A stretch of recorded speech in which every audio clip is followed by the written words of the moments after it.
Hola a todos, soy Verónica Olmedo, soy trabajadora social en el área de neurología del Hospital Clínico de Valladolid desde hace más de 9 años. Es mi campo de especialización. Realicé mi doctorado en el campo de la neurociencia y además ejerzo como profesora en la Universidad de Valladolid desde hace 8 años. Primeramente, bueno, pues agradecer esta oportunidad de poder explicaros aquí una serie de conceptos y herramientas que utilizo desde el trabajo social neurológico con pacientes con demencia. Agradecer esta oportunidad a la entidad de Sanitas. Como bien sabéis, os voy a hacer un breve resumen sobre la intervención del trabajo social en el campo de la neurología desde que el neurólogo diagnostica a un paciente de una demencia, ¿no? En este caso, pues de tipo Alzheimer. Desde el inicio se activa un protocolo de acompañamiento social a la persona y a la familia. Ese plan de acompañamiento social, ¿en qué consiste? Pues en escuchar y conocer el impacto que este diagnóstico provoca en la persona y provoca en su círculo familiar y en sus cuidadores, si es que ya contara con ellos.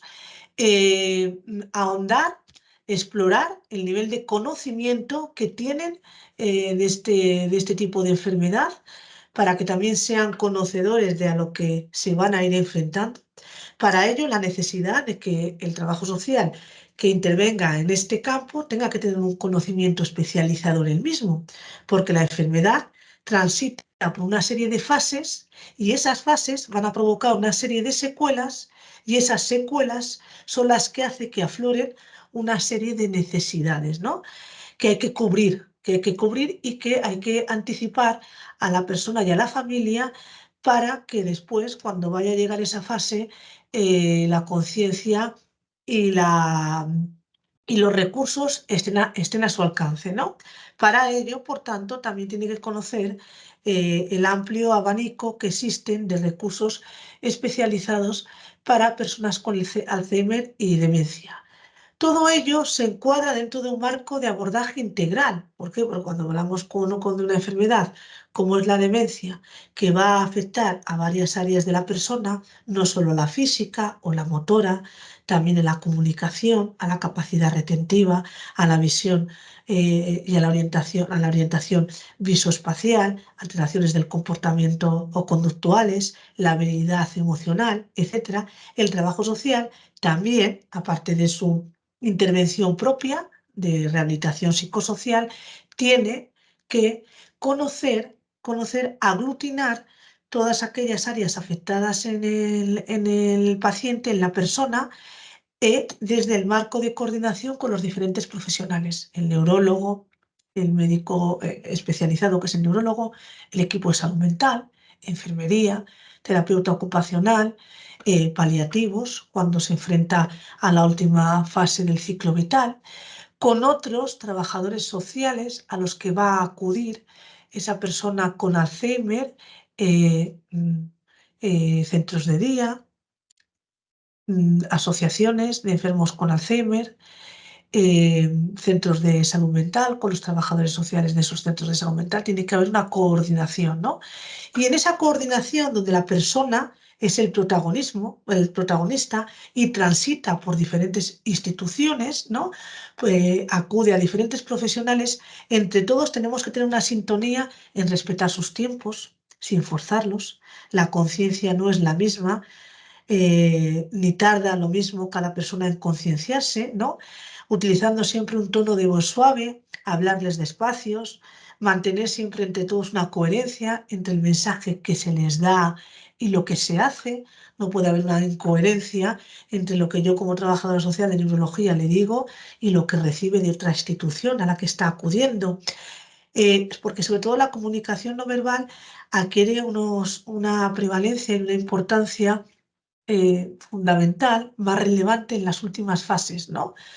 Evitar enfrentamientos con ellos, facilitar siempre que sea posible y en función, como decía al inicio, de la evolución de su enfermedad, mantener siempre esas capacidades preservadas. ¿no? Siempre que sea, digo, posible. Por eso es muy importante conocer en la fase que está el paciente y esa fase qué significado social tiene, qué secuelas le está produciendo, para saber hasta qué punto puedo solicitarle que haga o no una actividad.